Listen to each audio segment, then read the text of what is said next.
بسم اللہ الرحمن الرحیم۔ مجاہد عارف وائس کے ناظرین السلام علیکم۔ ایک بہت ہی دلچسپ آموز کہانی ہے، لازمی سنیے۔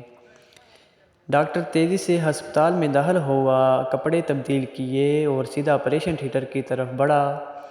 اسے ایک بچے کے آپریشن کے لیے فوری اور ہنگامی طور پر بلایا گیا تھا۔ ہسپتال میں موجود بچے کا باپ ڈاکٹر کو آتا دیکھ کر چلایا۔ اتنی دیر لگا دی، تمہیں پتہ نہیں میرا بیٹا کتنی سخت اذیت میں ہے، زندگی اور موت کی کشمکش میں ہے۔ تم لوگوں میں کوئی احساس ذمہ داری نہیں۔ مجھے افسوس ہے میں ہسپتال میں نہیں تھا۔ جیسے ہی مجھے کال ملی میں جتنی جلدی آ سکتا تھا آیا ہوں۔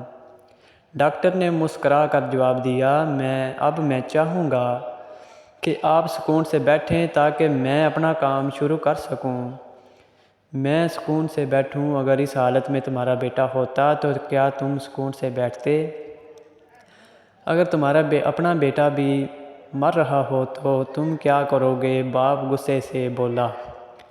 ڈاکٹر نے پھر مسکرا کر کہا، ہماری مقدس کتاب کہتی ہے کہ اللہ قدر متعلق ہے، حی و قیوم اور غفور و رحیم ہے۔ ڈاکٹر کسی کو زندگی نہیں دیتا، نہ کسی کی عمر بڑھا سکتا ہے۔ آپ آرام سے بیٹھیں اور اپنے بیٹے کے لیے دعا کریں۔ ہم آپ کے بیٹے کو بچانے کی پوری کوشش کریں گے۔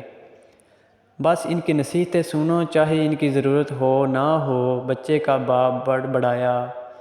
آپریشن میں کئی گھنٹے لگ گئے، لیکن بالآخر جب ڈاکٹر آپریشن تھیٹر سے باہر آیا تو اس کے چہرے پر مسکراہٹ تھی۔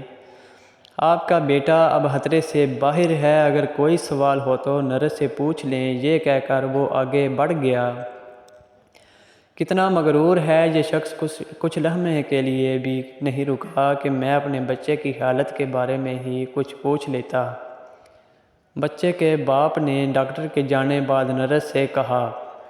نرس نے روتے ہوئے جواب دیا، ڈاکٹر کا بیٹا کل ایک ٹریفک حادثے کا شکار ہو گیا ہے۔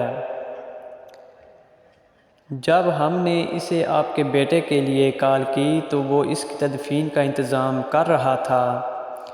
اب جب کہ اس نے آپ کے بیٹے کی جان بچانے کا فرض ادا کر دیا ہے تو وہ اپنے بیٹے کی تدفین کے لیے چلا گیا ہے۔ کبھی کسی پر تنقید نہ کرو، کیونکہ تم نہیں جانتے کہ دوسرے کی زندگی کیسی ہے اور وہ کن مشکلات میں مبتلا ہے۔ تمہیں نہیں پتہ کہ وہ تمہارے کام آنے کے لیے کتنی بڑی قربانی دے رہا ہے۔